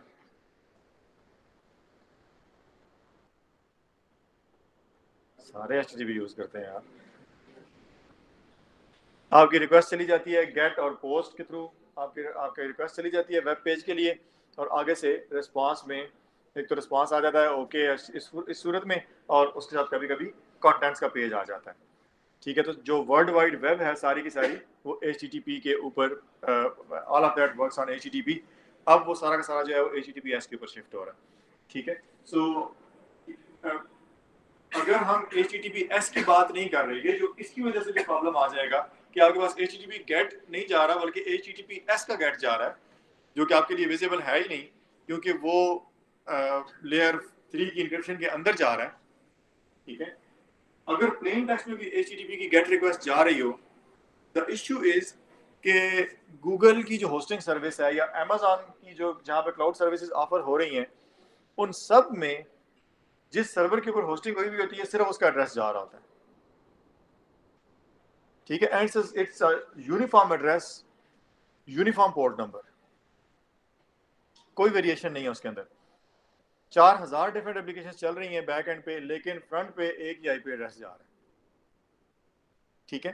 तो how do the end user, how do the host differentiate between different applications कि ये रिक्वेस्ट किस एप्लीकेशन के लिए आई है? उसके लिए HTTP के अंदर एक होस्ट का फील्ड होता है. This is one example. There are other ways of differentiating the services, लेकिन HTTP के अंदर एक होस्ट का फील्ड होता है. होस्ट के फील्ड के अंदर जो सर्विस रन हो रही है, वो जो वर्चुअल मशीन बनी हुई है, हर वर्चुअल मशीन की एक सर्विस आईडी होती है. वो सर्विस आईडी जो है वो होस्ट के फील्ड में डली होती है. तो that is how the router और स्विच या जो भी इक्विपमेंट लगा हुआ है वहाँ पे जिसने आगे मुख्तलिफ एप्लीकेशन का डिफरेंशिएट करना है वो डिफरेंशिएट कर सकता है और वो रिक्वेस्ट को डिफरेंट यूजर्स तक भेज देता है, डिफरेंट एप्लीकेशन तक भेज देता है। सो इररिस्पेक्टिव ऑफ यहाँ भी यूआरएल तो आपको जैसे ही नजर आ रहा है, एक्चुअली अंदर जो कंटेंट्स जा रहे हैं वहाँ से बड़ा क्लियरली डिफरेंशिएट हो सकता है। तो एंड यूजर के लिए तो बड़ा आसान है, लेकिन अगर ये सारा पोर्शन एन्क्रिप्टेड हो तो जो दरमियान में बैठ के एनालिसिस कर रहा है उसके लिए ये पॉसिबल नहीं है कि आगे कौन सी एप्लीकेशन चल रही है, ये डिफरेंशिएट नहीं हो सकता। ठीक है, so it's a huge challenge. This is one of the examples. Cloud services सारी की सारी जो है वो इस फॉर्म में virtualization basically जो है that is creating this specific problem कि जो conventional जगह कार थे कि get से देख लें, post से देख लें, इधर से देख लें, no that is not possible. Adware और infoware को separate करना from the actual content. अगर एडवेयर की एडवेयर चल रहा है या इन्फोवेयर उसमें चल रही है जिसमें वो मेरी इन्फॉर्मेशन स्टील कर रहे हैं तो मुझे उसको ब्लॉक करने की जरूरत नहीं है, वो मेरे लिए किसी इंटरेस्ट की बात नहीं है। What I am interested in is the actual content.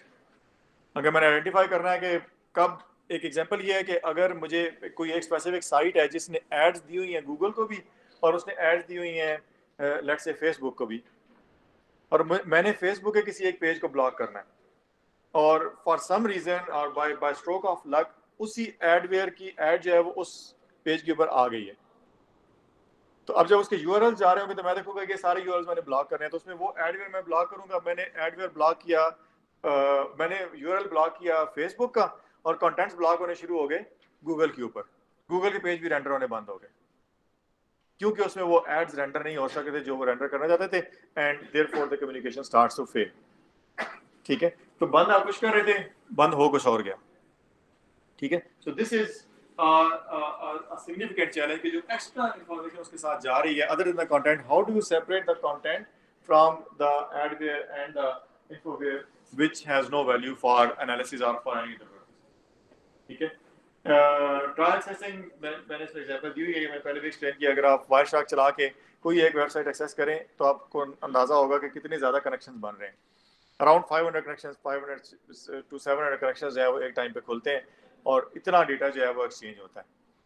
ठीक है, वे हम करते हैं लेकिन कनेक्शन जो है सारे वो यूज़ करते हैं। So just have an idea, और उसमें से एक यूआरएल है जो मुझे चाहिए जो कि एक्चुअल एप्लीकेशन के कंटेंट्स रिक्वेस्ट कर रहा है। ठीक है, so how do you identify that, और जब ये मिलियंस ऑफ फ्लोज आपके पास बन रहे हैं तो how do you do that, that's a very challenging problem. Last point जो है ये हमने ऑलरेडी यूट्यूब के रेफरेंस से बात कर ली है, वहाँ पे कोई एडिटिंग नहीं हो रही है कंटेंट्स की, वो जो भी बंदे हैं जो भी हैं, या फिल्टरिंग नहीं हो रही है। ठीक है, या सेंसरशिप नहीं है, जो भी कंटेंट्स हैं वो आ रहे हैं and therefore you do not know कि किस पर्टिकुलर यूआरएल के अंदर, किस पर्टिकुलर वीडियो के अंदर, किस जगह पर क्या इन्फॉर्मेशन अवेलेबल है। It's very difficult to do the deep analysis on such a huge amount of content and trying to find out what's going on inside. So these are the issues, these are the challenges that need to be addressed if you want to if you want to have any grip on this specific domain. ये जो आपने सोचा था पहले, so this is something that you should be looking at, you should be working at. यहाँ से देखें और इसमें से there are some that are very obvious. अगर आपने नेटवर्क एनालिसिस करा तो you need to understand networks काम किस तरीके से करते हैं। ठीक है, फर्स्ट सेट ऑफ इंफॉर्मेशन। आखिर में देखा हुआ है क्रिप्टोग्राफी की कम से कम जो है ना, you need to have some sense of cryptography कैसे चलती है। ठीक है, उसकी वजह से क्या हो जाता है, ये जो भी हम बात कर रहे थे कि हाफ वे थ्रू आप उसको ब्रेक कर सकते हैं, you need to understand कि कैसे ब्रेक होता है हाफ वे। ये जो मैंने नॉस की एग्जांपल दी कि नॉस के थ्रू जो कम्युनिकेशन होती है या कीज़ के बगैर कम्युनिकेशन होती है, कीलेस कम्युनिकेशन होती है, how do you break that, future में क्या हो जाएगा, ये ब्रेक हो सकेगी या नहीं हो सकेगी एंड सो ऑन। ठीक है, तो you have to have some appreciation of cryptography और किस तरीके से कम्युनिकेशन को सिक्योर किया जाता है। ये दो तो सीधे सीधे प्रोटोकॉल्स एंड देयर रोल्स। ठीक है, लेयर 3 का मतलब क्या है, लेयर 4 का मतलब क्या है, this is very simple. Why do you need the information of operating system and computer architectures?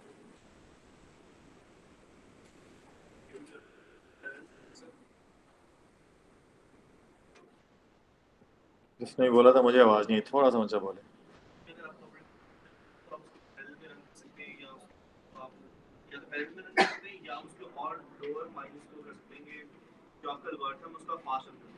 Parallel तो यहाँ नीचे कहीं आएगा, पैरेलल डिस्ट्रीब्यूटेड कंप्यूटिंग तो चाहिए। पहले ही बात हुई थी कि बजाय इसके कि मैं 5 टेराबाइट से आपको डरा रहा था बार बार, तो 5 टेराबाइट पूरा प्रोसेस नहीं करना आपने, उसका कुछ सेगमेंट जो है वो एक टाइम पर आपके पास आ रहा है तो दैट रिड्यूसेस। ठीक है, वो सेगमेंट भी बहुत बड़ा है but you have some possibility of reducing the information. ठीक है, तो वहाँ पे आपको पता होना चाहिए कि आपने कौन से कंपोनेंट्स को पैरेलल में ऐड करना है and which components will go as distributed components. ठीक है, तो पैरेलल डिस्ट्रीब्यूटेड, लेकिन ओएस की अपनी अंडरस्टैंडिंग जो है वो आपको पता होनी चाहिए। कोई एक एग्जांपल मुझे दें, क्या मसला हो जाएगा अगर आप, मैं थोड़ी देर पहले कुछ नैनो सेकंड्स की बात की थी, कुछ नंबर ऑफ मशीन इंस्ट्रक्शंस की बात की थी, वहाँ से कुछ इन्फॉर्मेशन आपको पता चलती है। एक फॉर लूप जो लिखा होता है वो कितनी मशीन इंस्ट्रक्शंस पे एग्जीक्यूट होता है? ओके, रिस्क आर्किटेक्चर की बात कर लेते हैं।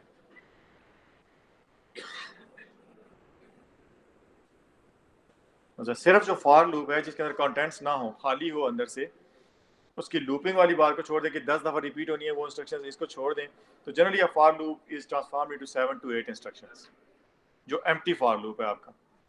ठीक है, वेरिएबल असाइनमेंट, उसकी इंक्रीमेंट, उसका कंपैरिजन का रिजल्ट, ठीक है, नेक्स्ट वेरिएबल की असाइनमेंट, ये जो सारी चीज़ें हैं ये तकरीबन 7 से 8 इंस्ट्रक्शंस आपकी बनती हैं। ठीक है, अगर आपने एक फॉर लूप लगा दिया है तो अब आपकी जो परफॉर्मेंस है वो पीछे, आपके पास पीछे क्या बच जाएगा, और वो 10 दफ़ा चलना है फॉर एग्जांपल, जिसका मतलब ये है कि मैंने सिर्फ एक पैकेट की पहली 10 बाइट्स प्रोसेस करनी है, तो मैंने फॉर लूप लगा दिया, 10 बाइट्स प्रोसेस कर ली, तो 80 इंस्ट्रक्शंस, 80 इंस्ट्रक्शंस यहाँ पर हो जाएंगी मेरी। ठीक है, just to process first 10 bytes. 10 bytes में क्या स्टोर होता है पैकेट के? कोई हेडर होगा, टीसीपी का header, most likely UDP TCP में से कुछ पकड़ा जाएगा, उससे आगे तो कुछ भी नहीं मिलेगा। ठीक है, सो ऑपरेटिंग सिस्टम को समझना एक और चीज़ है। मैं आपको अभी जो मैं रिसेंट ये काम कर रहा था, इंटरप्ट्स का या सिग्नल्स का कितने लोगों को पता है? इंटरप्ट्स क्या करती हैं?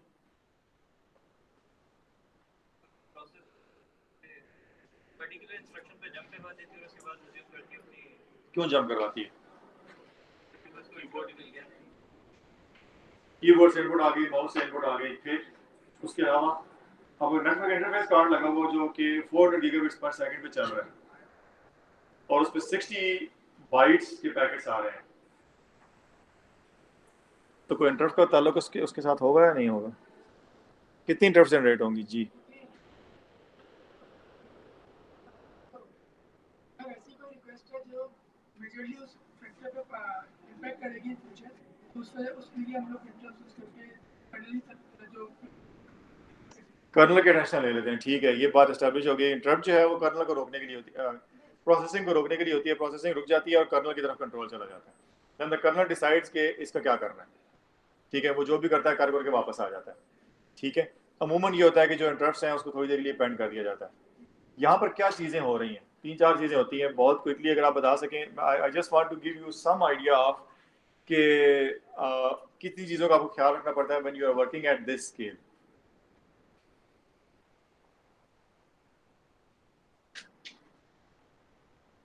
चले बहुत क्विकली कंप्यूटेशन करते हैं। हमारे पास 100 गीगाबिट्स की बात कर लेते हैं। 100 गीगाबिट्स है तो कितने गीगाबाइट्स हो गए? 12.5 गीगाबाइट्स हो गए। ठीक है, 60 के बजाय हम पैकेट साइज 50 कर लेते हैं। ठीक है, तो 50 बाइट्स के पैकेट आ रहे हैं, तो 12.5 का मतलब हो गया 1.25 गीगा पैकेट्स आपके पास आ रहे हैं। ठीक है, हाफ कर दें तो क्या हो गया? 600 मिलियन पैकेट्स आपके पास आ रहे हैं। ठीक है, इतने पैकेट्स आपके पास पर सेकंड रिसीव हो रहे हैं, तो इंटरप्ट्स कितनी आएंगी?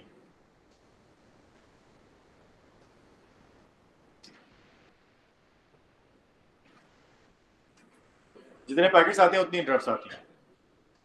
ठीक है, number of packets and number of interrupts are equal. मैं थोड़ा नंबर ज़्यादा बनाया, मैं 200 मिलियन पैकेट्स बनते हैं। ये 200 मिलियन पैकेट्स बनते हैं, तो 200 मिलियन इंटरप्ट्स पर सेकंड जनरेट हो रही हैं। 8 कोर का प्रोसेसर लगाओ तो पर कोर कितनी इंटरप्ट्स आ रही होंगी? डिवाइडेड बाय 8 कर दें। अगर आपने इक्वली डिस्ट्रीब्यूट की हुए इंटरप्ट्स तो डिवाइडेड बाय 8 कर दें, तो 200 डिवाइडेड बाय 8, मैं 160 को यूज़ कर लेता हूँ फॉर ईज ऑफ कंप्यूटेशन, तो डिवाइडेड बाय 8 करेंगे तो 20 मिलियन इंटरप्ट्स आपके पास पर प्रोसेसर आ रही हैं। पर सेकंड, पर नैनो सेकंड कितनी बनी?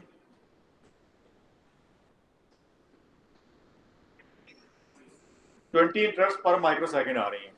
ठीक है, तो this is the amount of interruption. अब इंटरप्ट आती है तो होता क्या है? ये जो हम अभी बात करते हैं कि कंट्रोल जो है वो प्रोसेस से ऑपरेटिंग सिस्टम में चला जाता है। What does that mean? इसको क्या कहते हैं? कॉन्टेक्स्ट स्विच की कॉस्ट, कितनी इंस्ट्रक्शंस में कॉन्टेक्स्ट स्विच होता है?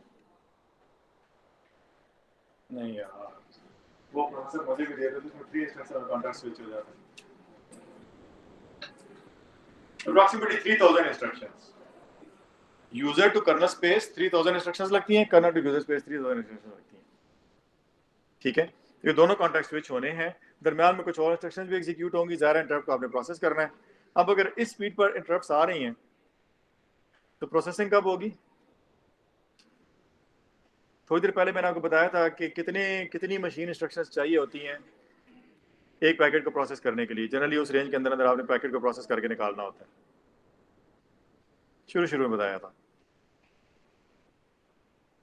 Somewhere between 100 and 1000। तो कॉन्टेक्स्ट स्विचिंग जो हो रही है, ये क्या कर रही है? ये तकरीबन 6000 इंस्ट्रक्शंस कॉन्टेक्स्ट स्विचिंग में लगी। जब भी नया पैकेट आएगा 6000 इंस्ट्रक्शंस तो वैसे ही चली जाएंगी। आप बताएं वो पैकेट कैसे प्रोसेस हो? वो नहीं हो सकता। ठीक है, अगर आप उस पैकेट को कर्नल के अंदर लेके आके प्रोसेस करने लगे तो वो नहीं होने वाला, कुछ और करना पड़ेगा। ठीक है, क्या करना पड़ेगा? This is the thinking on the operating system side. ठीक है, कंप्यूटर आर्किटेक्चर वाली साइड पे आ जाते हैं बहुत quickly, and then I will wind this up. ये बोरिंग हो रही है डिस्कशन। ठीक है, कंप्यूटर आर्किटेक्चर की बात करते हैं। PCIe स्लॉट जो होती है, इसकी स्पीड क्या होती है? कभी किसी ने कंप्यूटर खरीदते हुए ये पूछा होगा जो मेरे कंप्यूटर के अंदर PCIe स्लॉट लगती है, इसकी स्पीड क्या है? हम कभी ये चेक ही नहीं करते, बहुत सारे कंप्यूटर में स्लॉट्स में लिखा ही नहीं होता। ठीक है, अगर आपने 100 गीगाबिट्स पर सेकंड को प्रोसेस करना है तो आपको PCIe 4 16x के ऊपर चलती हुई चाहिए। इससे लोअर आपके पास PCI जो कॉन्फ़िगरेशन है वो आपकी नहीं चलेगी। आप जाके चेक करें अपने घर में कंप्यूटर में, जरा देखें, किसी तरीके से चेक करने की कोशिश करें। आज जरा इसको ट्राई करिएगा कि आपके कंप्यूटर में जितना भी लेटेस्ट कंप्यूटर किसी के पास पड़ा हुआ है उसके पास PCIe की कौन सी स्लॉट लगी हुई है, PCIe जो है ना वो वर्जन कौन सा चल रहा है उसके अंदर। ठीक है, तो देन यू विल नो कि रफली हम किस चीज़ की बात कर रहे हैं। तो अगर आपने 100 गीगाबिट्स पर सेकंड को प्रोसेस करना हो एक सिंगल कंप्यूटर के अंदर, मैं टेराबाइट की कैपेसिटी की बात नहीं कर रहा, मैं एक कंप्यूटर के अंदर 100 गीगाबिट्स की प्रोसेसिंग की बात कर रहा हूँ, तो आपको मिनिमम PCIe 4 स्लॉट चाहिए। ठीक है, तो हम इस तरह की डोमेन की बात कर रहे हैं। जब हम यहाँ पर ये डिस्कशन करते हैं तो हम इतनी छोटी छोटी चीज़ों की बात करते हैं। और ये जो मैंने दो एग्जांपल्स दी हैं, ये वो हैं जहाँ पे हमें भी काम करते हुए जो है ना कम से कम महीने लगे कि यार यहाँ से कैसे निकले। ठीक है, अगर आपने नोट किया हो तो बहुत शुरू में मैंने एक बात की थी, पत्नी कितने लोग उस वक्त जाके बैठे हुए थे और ऑब्जर्व कर रहे थे उसको। मैंने कहा था कि हम, जब मैंने अपनी कंपनी की बात की तो हमने कहा कि हमने कर्नल डेवलप किया है। ठीक है, so which problem we solved? Operating system का। लेकिन मसला कौन सा हल हो गया उसकी वजह से? इंटरप्ट्स आने की वजह से जो कॉन्टेक्स्ट स्विचिंग होती है वो हमें नहीं करनी पड़ती। ठीक है, सिमिलरली हम जो प्रोसेसर्स यूज करते हैं वो वाले प्रोसेसर्स यूज करते हैं जिसमें हम कोर्स को डेडिकेट कर देते हैं फॉर इंटरप्ट हैंडलिंग। वो सिर्फ इंटरप्ट ही हैंडल करते हैं, वो और कुछ नहीं करते। ठीक है, and more things like that. इस तरीके से छोटी छोटी चीजें करके यू इम्प्रूव द परफॉर्मेंस। और अमूमन ये होता है कि जिस वक्त वो सोल्यूशन बन जाता है, the best solution is actually the simplest of the solutions. जब वो सोल्यूशन बन जाता है तो मैं अगर अभी आपको बताऊं कि ये 6-7 चीज़ें हैं जो हमने की हैं जिसकी वजह से हम परफॉर्मेंस अचीव कर सकते हैं, जो कि इंडस्ट्री में अभी किसी ने नहीं अचीव की। ठीक है, तो आप कहोगे बस ये काम ये तो मैं भी कर सकता था। ठीक है, लेकिन वो करने में हमें 6 महीने 8 महीने साल 5-6 डॉक्टर साहब जो है वो साथ में लगा के रखे हुए थे एंड इंजीनियर्स थे।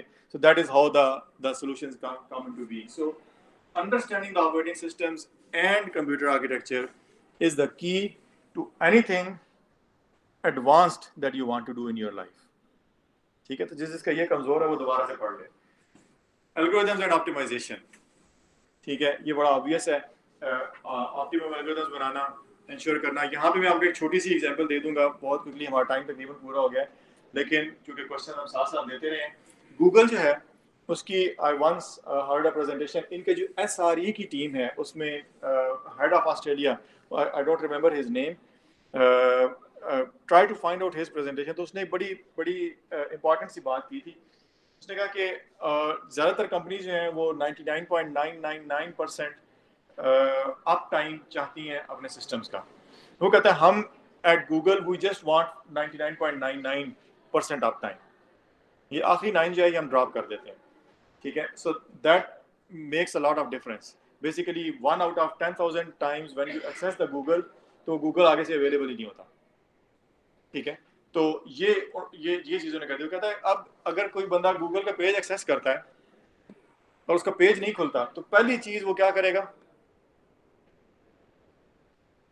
रिफ्रेश करेगा। रिफ्रेश से पहले उसकी थिंकिंग में क्या आएगा, क्या मसला हो सकता है, मेरा नेटवर्क नहीं चल रहा, इंटरनेट नहीं चल रहा, ठीक है, मेरे कंप्यूटर में कोई मसला है, ठीक है, तार लगा के देखो, तार के दोबारा कनेक्ट करो, वाईफाई दोबारा कनेक्ट करो, और इतनी देर में गूगल का मसला हल हो जाएगा।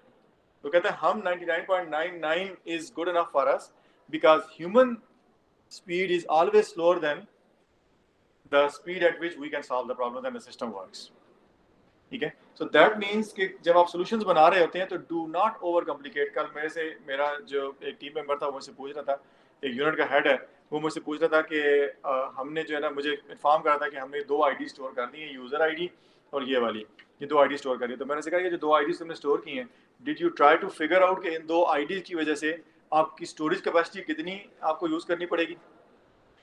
जितने साइज की तुमने 2 आईडीज बनाई हैं, मैंने पूरे पैकेट के बारे में इतनी इंफॉर्मेशन सेव की हुई है, ठीक है। So this is the kind of this is the level of decision making that you need to do कि नहीं 2 आईडी सेव करने की कोई जरूरत नहीं है, इन दोनों को हटा दो, ठीक है, एंड सो ऑन। तो ये जो लेवल ऑफ ऑप्टिमाइजेशन है that gets complemented by the fact कि just develop a simple enough solution. सारे केसेस यूज केसेस कवर करना, वो उसमें आप पढ़ जाएंगे तो you will just be lost in trying to sort of cover all the use cases। 4 use cases नहीं भी चलेंगे तो कोई इतना बड़ा मसला नहीं होने वाला, ठीक है। तो बहुत सारे एल्गोरिथम्स हैं वो इस तरीके से डिजाइन जब होते हैं तो they become reasonably simple algorithms. Storage systems को समझना, उनकी एफिशिएंसी को समझना, ठीक है। इसमें गूगल का जो, if you are thinking of going into the cyber security domain, I will strongly suggest कि जो गूगल का बिग टेबल है, स्टडी दैट, ठीक है। अगर एज एन असाइनमेंट अगर आप करना चाहें तो जस्ट गो थ्रू वो जो 1 पेज उनका सेटअप है, या बिग टेबल या column data stores, just have a look at column data stores. ये कॉलम डेटा स्टोर्स कैसे काम करते हैं, it will help you significantly in doing the real work, ठीक है जी। बिग डेटा, इसमें सबसे बड़ा मसला ये है कि how big is big data. अमूमन जो एनालिसिस हो रहा होता है वो मेरे वहाँ पे भी एक डॉक्टर साहब एग्जिस्ट करते थे जब मैं यूनिवर्सिटी ऑफ मलाया में था, तो उन्होंने मुझे एक पेपर दिखाया जिसमें उन्होंने बड़े शौक से वो पेपर लेके आया। उन्होंने कहा ये देखिए 1 गीगाबाइट का डेटा सेट था जिसके ऊपर मैंने एनालिसिस किया और वो बिग डेटा का पेपर था, ठीक है। So we are 1 gigabits per second और 1 gigabytes of the data is वो बिग डेटा का बच्चा भी नहीं है, ठीक है। So you need to understand कि बिग डेटा है क्या। ये जो भी हमने हार्ड डिस्क की बात की ना, जरा इस टर्म्स में आके आप सोचें तो देन यू विल रियलाइज कि बिग डेटा जो है वो एक्चुअली है क्या। पहला डिस्ट्रीब्यूट कंप्यूटिंग की बात पहले हो गई है। This is a domain where expertise are seriously short and that creates opportunities, ठीक है।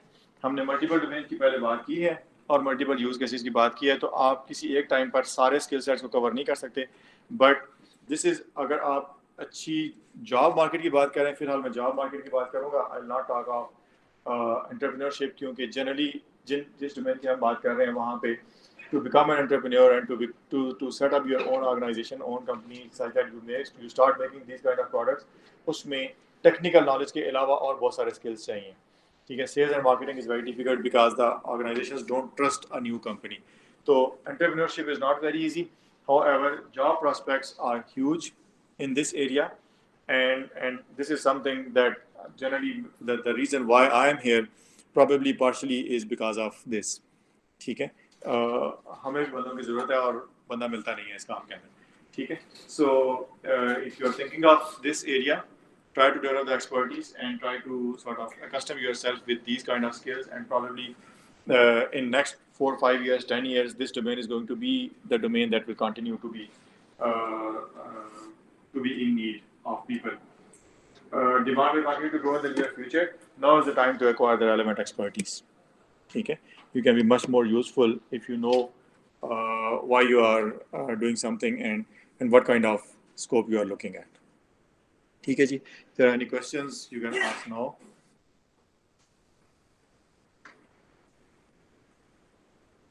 क्वेश्चन हैं तो प्लीज हाथ उठा लें और क्वेश्चन कर लें।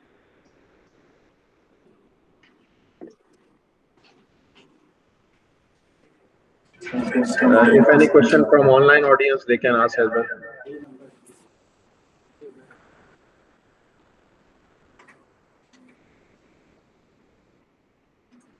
मेरी गाड़ी पार्क नहीं है। 436 नंबर किसी का है? सामने गाड़ी दरवाजे के आगे लगा है। रोड पे 6 जी मेरा एक क्वेश्चन है कि आपके स्टॉक्स रिलेवेंट है या नहीं, लेकिन आपने इनिशियली कहा था कि प्रोग्रामेबल नेटवर्क है, उसके जरिए हम सॉल्यूशन को अच्छे तरीके से सॉल्व कर सकते हैं।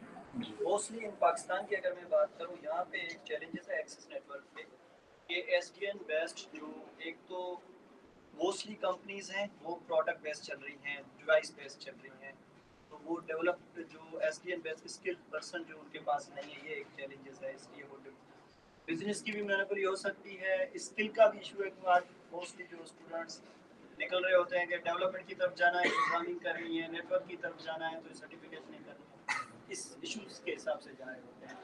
ये मोस्टली एक्सेस नेटवर्क पे ये प्रॉब्लम्स यहाँ पाकिस्तान में हैं।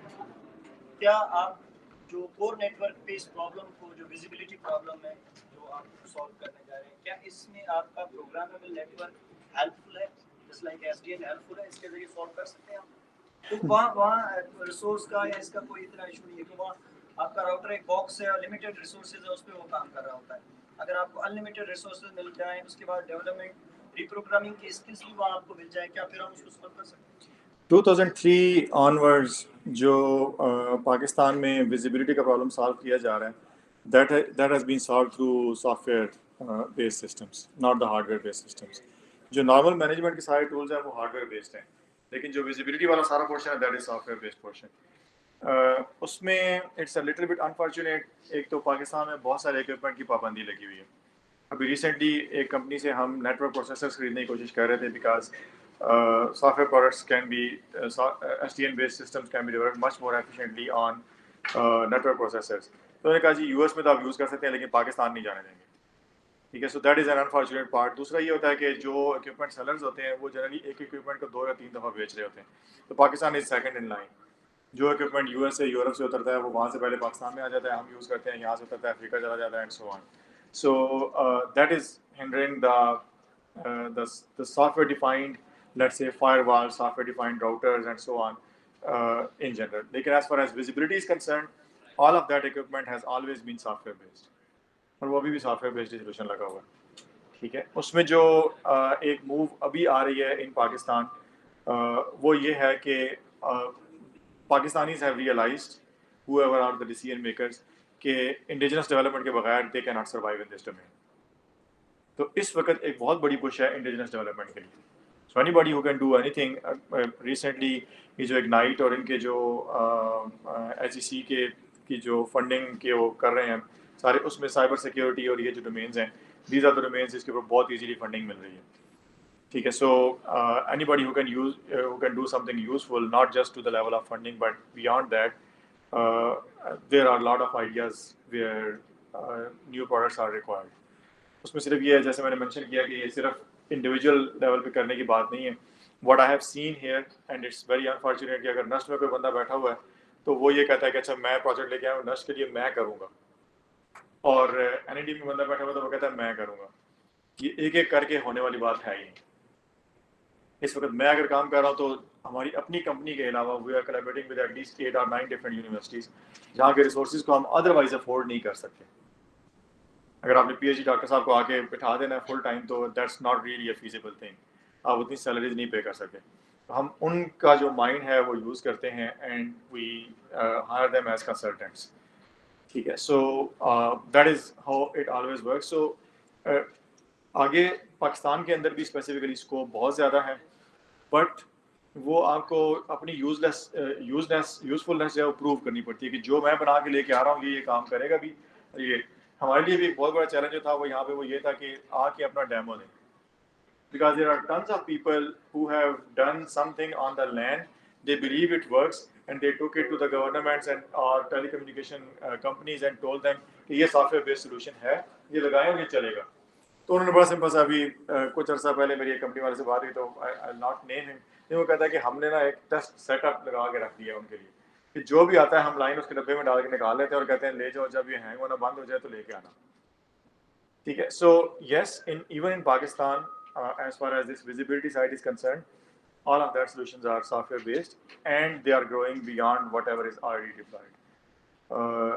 If somebody can make useful tools, तो उसकी एक्सेप्टेंस है पाकिस्तान में भी है और पाकिस्तान के बाहर तो डेफिनेटली है। हमारी यूनिवर्सिटी यहाँ में भी जो नेटवर्क मैनेजमेंट एंड सिक्योरिटी का जो कोर्स है एमएस लेवल पे भी हो रहा है, तो जब मैंने 2014 में और 16 में पीएचडी का टॉपिक जब एसडीएन पे चूज किया था, तो बिल्कुल पीक पे ये चल रहा था, जी बिल्कुल, टीचर्स आए बड़ा हो।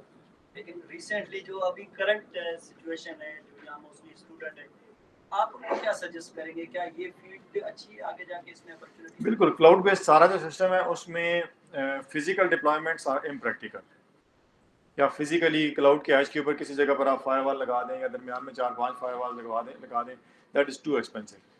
तो अगर क्लाउड्स के रेफरेंस से आप देखें तो anybody who wants to go into the cloud side, और वो उसकी जो बेस है वो प्रोग्रामिंग की बेस है, ना कि मैनेजमेंट की भी अपनी जगह है। जो आप सर्टिफिकेशन की बात कर रहे हैं तो वो सर्टिफिकेशन जो एसडीएन बेस्ड इक्विपमेंट की सर्टिफिकेशन है उसकी भी अपनी जगह है, लेकिन डेवलपमेंट की बहुत ज़्यादा स्पेस है। अगर आप ऑनलाइन जाकर देखें कि जो नेटवर्क प्रोग्रामिंग लोग कर सकते हैं, सॉफ्टवेयर डिफाइंड नेटवर्क की प्रोग्रामिंग, दो जॉब्स हर कंपनी ने यही लिखा हुआ है, if you can do this, तो ये रिक्वायरमेंट्स हैं and you are in. Pakistan में सर यहाँ भी मोस्टली ये चैलेंज है कि जो लोग नेटवर्क की तरफ जा रहे हैं मोस्टली वो डेवलपमेंट की जो स्किल्स है उससे थोड़ा दूर जाते हैं, जी, एडमिनिस्ट्रेशन की तरफ चले जाते हैं, but that's not where the future bugs are.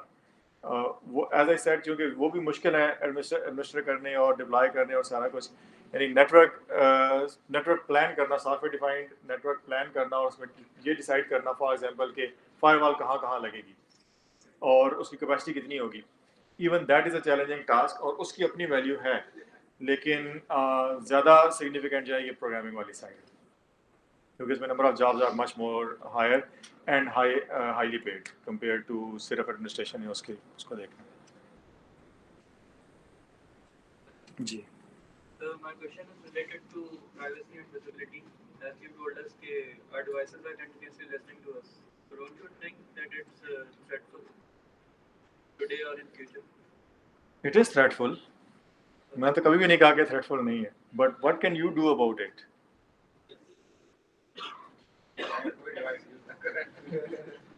उसमें जो है वो there are multiple ways of getting out of this spiral thing. ये थोड़ी आगे की चीज़ें आती हैं, ये अलग बात है। कुछ लोग इनकी किताबें खोल के बैठे हुए हैं और बड़े अरसे से जो है ना वो कह रहे हैं कि हम ये काम कर रहे हैं, but there you have to have your own operating systems.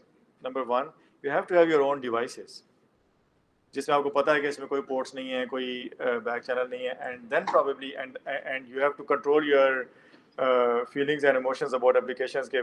देखें कितने लोगों को याद है कि कुछ अर्सा पहले व्हाट्सएप ने फेसबुक ने ये कहा था कि व्हाट्सएप का डेटा जो है वो फेसबुक के साथ शेयर होगा, ठीक है। फिर उन्होंने क्या कहा था, जब शोर मचा के लोगों ने स्विच करना शुरू कर दिया तो उन्होंने क्या कहा था कि हम क्या करेंगे इसका? नहीं, एंड टू एंड तो बहुत पुरानी बात है,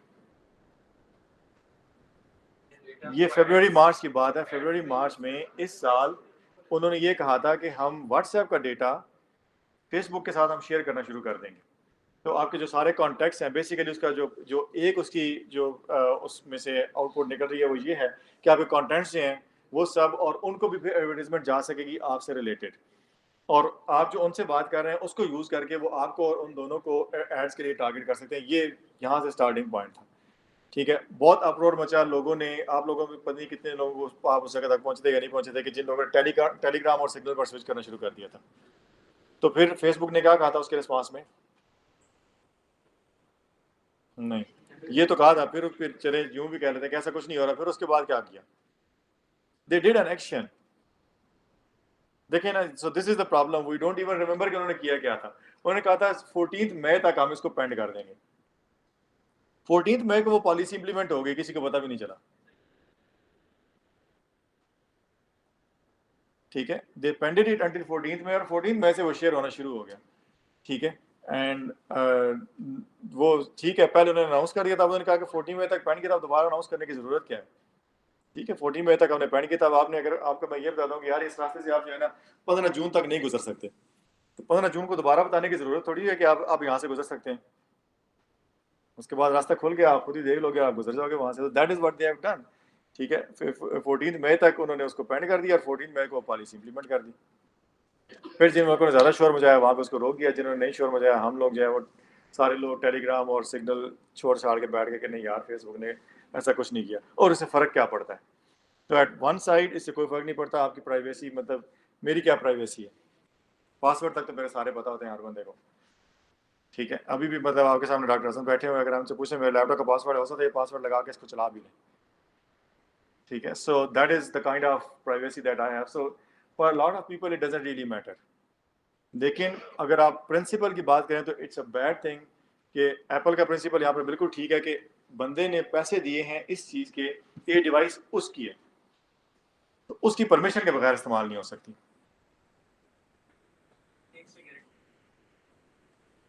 गारंटी तो कोई भी नहीं लेता, लेकिन बहरहाल yes Apple has some, Apple security is far better than बाकी जो गूगल है, और जो मुफ्त वाला खाता चल रहा है उसकी निस्बत तो कम से कम बेहतर है।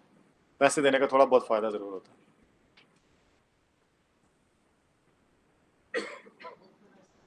जी